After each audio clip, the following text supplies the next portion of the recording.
How does Stellar enable cross-border transfers? We're always talking about cross-border payments for XRP and XLM. But 2 cents, how is this done, right? We're not going to read all this, but I do want to show you this thread because it is from alp.web3, formerly known as .lsp. I'm telling you flat out, this guy is probably the only content creator out there that does daily coverage for Stellar. That earns my respect. It should earn your respect too if you hold Stellar. So in this thread, he gets into a few key things. He says Stellar is designed to connect all financial systems around the world into a single network. It will allow anyone to create, transmit, and trade digital representations of money in any form. Stellar's network consists of distributed servers running distributed ledgers. The ledger records all transactions on the network and updates every 2 to 5 seconds. This means that transactions are confirmed almost instantly and securely. I'll read this one more time, this other one, and then I'll kick it further down because I don't want to read all of it verbatim. Stellar's ledger also supports smart contracts, which are self-executing contracts that can encode different conditions and outcomes. For example, a smart contract can automatically exchange one currency for another at a given rate, right? We know that. All right, so let's jump further down here. I like this part real quick. It says Stellar's network also features decentralized exchange DEX, right? And we're going to show you some recent projects that has some updates from the Stellar Foundation here in a bit. But yes, in regards to DEXs. So it says, a platform where users can trade any asset on the network with users. DEX uses an order book system that matches buyers and sellers based on their preferences. Stellar's network also supports various payment protocols such as SEP24 and SEP31, enabling seamless integration, between different platforms and services. These protocols allow users to deposit, withdraw fiat currency, send and receive payments, and much, much more. Now, we're going to jump into, to this recent thing that was posted. I believe it was posted today. Yep, today is June 8th. So let's share this tab instead. This is from Founder Journey's Mary Sirocco. She's the co-founder and CEO of Latamex. It says, we often talk about blockchain solutions bringing real-world utility to those who need it the most, right? And that's my key thing, like I've always mentioned when it comes to Stellar. In the future, I believe, though, that this is going to be the one that's going to be used on a massive scale for people just like, let's face it, when they were first introduced to crypto, even us, can I use this to buy groceries? Can I use this to buy gas? Can I use this for paying bills? You name it, right? I feel as though that still Stellar in the future, depending on how many years away that is, will be the one that's used for all this. Now, here's a perfect example. Like I said, we often talk about the blockchain solutions bringing real-world utility to those who need it the most, but we don't talk about the brilliant minds building these solutions nearly enough. The second of our founder stories covers Mary Sirocco, co-founder and CEO of Latamex. Mary's career at financial institutions such as UBS and the World Bank Group has taken her around the world, but she has felt connected to her home in Argentina. To open greater economic opportunities for those in her home region, she co-founded, Latamex. Listen to this. They are the largest fiat gateway where in Latin America. That's worth paying attention to. Smash that like. Let's hear what she has to share. A minute and a half. Here we go. Hi, my name is Mary Sirocco. I'm the founder and CFO of Latamex, the largest fiat gateway in Latam for Latin America. We focus on cross-border payments in the region.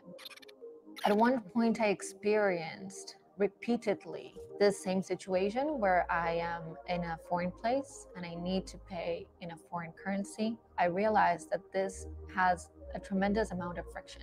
And opening a bank account abroad has a lot of requirements. So you're in this triangle of infinity where to open a bank account, you need to have a proof of address, but in order to rent an apartment, you need to have a bank account. So it's one of both that you need to have first, the chicken and the egg problem. And at that time, I said, how can it be that I am not the true owner of my money, which is in the bank? And I need to keep on calling the bank for them to allow me to use my own funds. So that combined with the fact that my brother talked to me about Stellar was like my aha moment at that time. And I said, wow, this is where we need to go. This is where I should put all my effort in and concentrate on providing the blockchain technology for people in Latin America, that's where I am from, where this could create a massive impact on the day-to-day lives of everybody. And if it can create a massive impact on the day-to-day lives of anybody and everybody, especially for that region, the point is this: word gets sent out like wildfire, right? When it comes to the whole topic of, for instance, word of mouth, right? This worked in this region. Okay, let's try to have this work in that other region. And what we also know when it comes to Latin America, Quant has a big, profound impact in Latin America through LACchain, right? And we covered that many times. So these are regions of the world that are very, very well impacted the most when it comes to this. And the way I look at it is, again, here in the United States, it might not be a game changer yet, but when you get the examples of other places in the world who are using these technologies and they're solving problems, for instance, of situations where, you know, people just don't have access. I'm talking about flat out, they don't have access to things that we take for granted. You provide a solution, there becomes an answer, people react upon it, and so on. Those are game-changing type of things. And the way I look at it when it comes to XLM at these particular prices, I understand what they're building and where the future is going when it comes to this. I always see every now and then somebody, male or female, especially when you go to other shows and so on, they'll point out, and you just look at the chart, oh, there hasn't been much going on with this. Are you really invested into XLM for the short term? It's shocking. I'm not invested into XLM for the short term. It is one of the best long-term plays for me personally, not financial advice. All right. The next part one I want to show you real quick is a little bit more from the Stellar Foundation. Since we're on the topic of Stellar, and that is this right here. I'll come back into the frame for a brief moment. I'm gonna give you a little heads up on what happened. So this was posted on June 5th, right? Only about 3 days ago. It's still pretty fresh from the Stellar Foundation. I can play the whole thing for you because it's 41 minutes. You're more than welcome to look into this yourself. It says solving last mile payments for the new digital economy webinar with Airtm, right? Now it says Priscilla Ma, ecosystem growth lead at SDF, as in Stellar Development Foundation.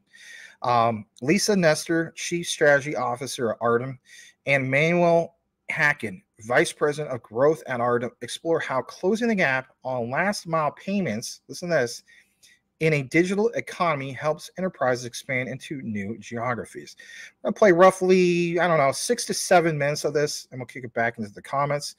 Smash the like if you haven't done so already. Here we go. Thanks, Manu, and thanks everyone for being here. We have an exciting topic that's near and dear to all three of us here on stage, and hopefully you guys too. So I'm thrilled to be speaking with Lisa, Chief Strategy Officer at Airtm, about solving last mile payments for the digital economy. So just before we dive into it, quick intros.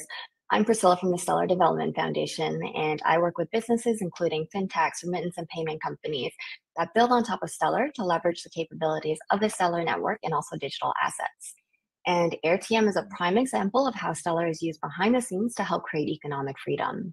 So before we dive into it, I'll let Lisa give a brief introduction about herself as well as about Airtm. Cool. Thank you very much, Priscilla. And thanks to everybody who's joining us here today. As Priscilla mentioned, I'm the Chief Strategy Officer at Airtm. Airtm is a digital dollar account and payments platform that helps digital entrepreneurs and the companies that pay them operate in the world. So I've been at Airtm about a year, or about a year and a half now, which has been a really exciting ride. And prior to that, I had the pleasure of working with you, Priscilla, and also many others at the Stellar Development Foundation. So I was at Stellar for about 5.5 years and got great insight into digital assets, the Stellar Ledger, how all of those things work. And so it's been quite an adventure for me getting to then move to a company that's leveraging Stellar for a real product with real users every day. And yeah, I guess that's my background. I'll just share that I also love the Airtm mission. It's something that really I guess, attracted me to the company. And I think it's also something that is very much around the mission of the Seller Development Foundation as well, which is kind of supporting economic access and financial freedom. So yeah, it's been a fun ride. Excited to dive into this discussion. Awesome. And I know that we at the SDF are glad that you haven't strayed too far from the tree. So I know you and I have talked a lot about money flows and the challenges for those in the digital economy, but let's take it back to basics. What exactly do we mean when we say digital economy? And the second part of that is, what is different about their payment needs? Absolutely. So, you know, I did what people do, which is looked up the definition. And so the digital economy is kind of formally described by Deloitte as the economic activity that results from billions of everyday online connections among people and businesses, devices, data, and processes. So at Airtm, we really think of this as being an online economy. It's where really a borderless world exists, where individuals can find work or businesses can find labor. And I think it's a big paradigm shift because no longer do you have to just kind of go to the big city or look in your local town for real economic opportunities. If you have access to the internet, there's this new global economy that you can really plug into. I think a paradigm for me that's useful in thinking about this is how, you know, in the 90s and the 2000s, the internet really dramatically impacted how businesses could interact with consumers. Online shopping, being able to see products online and all of these things. And I think in the past decade or two, there's been a really, you know, big impact by the internet and the web on helping businesses to access human labor and human talent online in a way that they really didn't before. So I would say the prime example that a lot of people typically think about when they think about the digital economy is freelancers. And, you know, I would say over the last decade, there's been a huge rise in the number of freelancers and the use of freelancers by businesses. I checked, and there's over 70 million freelancers reported globally in 2022. So a huge labor market. But I would say freelancers is really the tip of the iceberg when we think about kind of workers in the digital economy. Another example, content creator.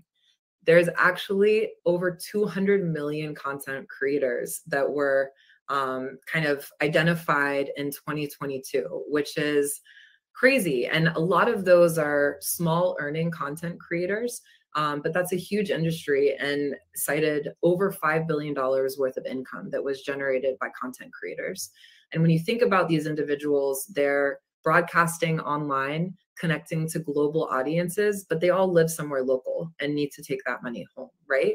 And I guess the last kind of segment that I would identify, you know, freelancers, content creators, is this world of online taskers. Think about AI, the rise of AI. How do we train those models? How do we create or collect that data that's being used? There is a huge industry of individuals who earn small amounts of money doing what we call tasks online. And so, when at Airtm, this is our core client, like these freelancers, content creators, online taskers who go online to earn money, or increasingly, it's the businesses that want to pay them or the businesses that want to interact with them. And so you ask Priscilla, like, what's the kind of unique needs for the digital economy and people that are in them? And what I would say is that it's kind of 4 core things that I think of. One, both the businesses and the individuals, they want to get paid in a global currency. 2, oftentimes with this type of work, it's not like a fixed salary. It's not every 2 weeks you get your paycheck. It's much more, I do a job, I want to get paid. So there's a much more kind of variability in terms of the disbursement of payments.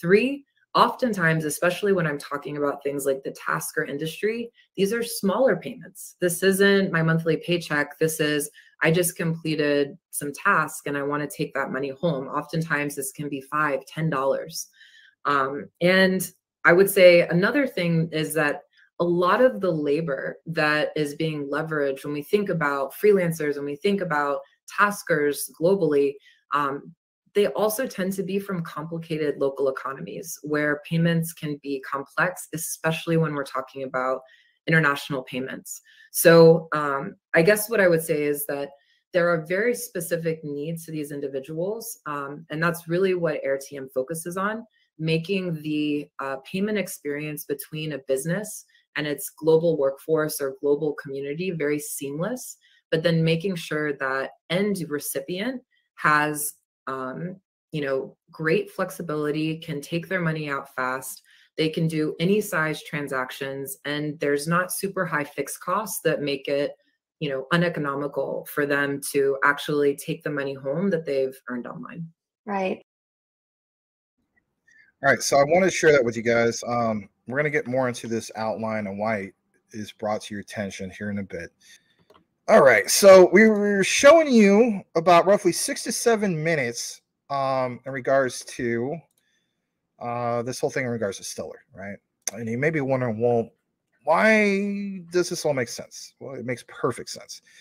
So back on May 25th of 2021, like it shows right here, the Stellar Development Foundation announced a 15 million USD enterprise fund investment in Mexico City-based Airtm, okay? Or Airtm.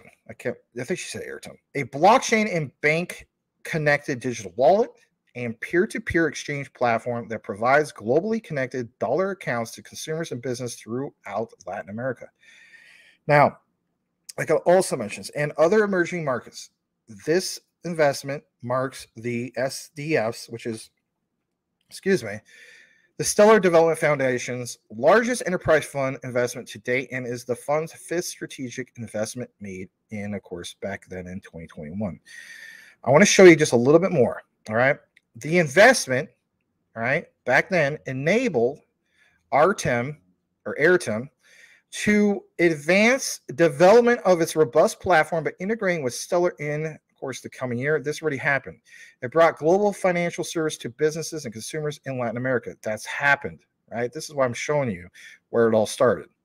But yeah, in Latin America, and developed, they're developing this around the world while leveraging the most powerful features of the Stellar network to make transactions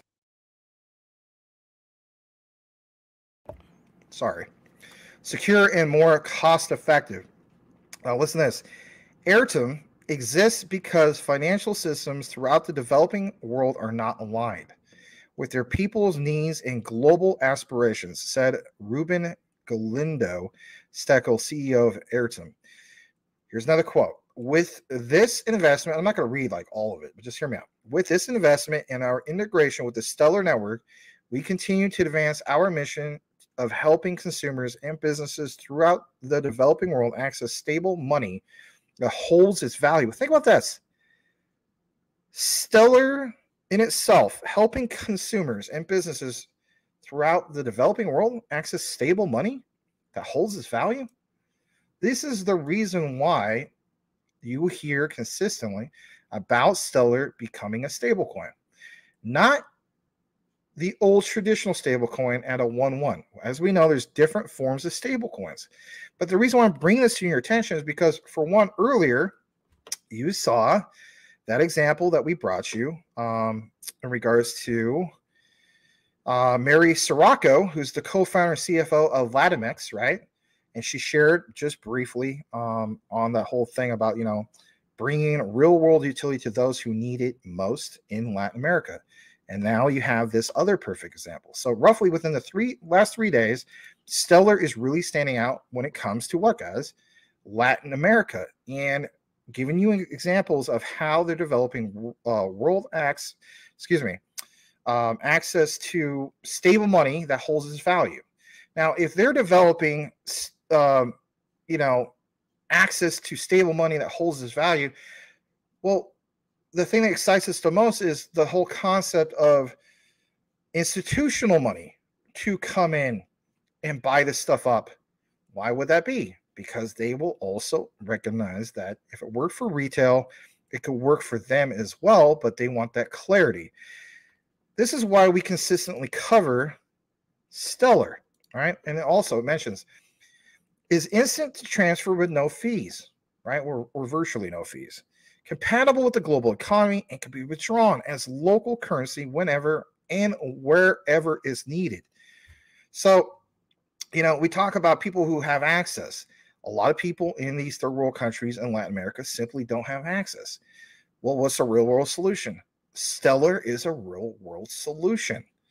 I just don't think for a lot of people who just don't do their own research and they just complain about the prices of, oh, this hasn't moved. Why would I want to buy this? They just don't do more of their own research. It's that simple. They don't see the bigger, broader perspective. All right. A little bit more in regards to this. With fragmented banking networks, Latin America remains a largely cash-based economy. In fact, do you know this? In 2020 alone, 91% of all transactions in Mexico were still made in cash. What's another example we know? Back in 2018, over 80% of the population in Japan was what?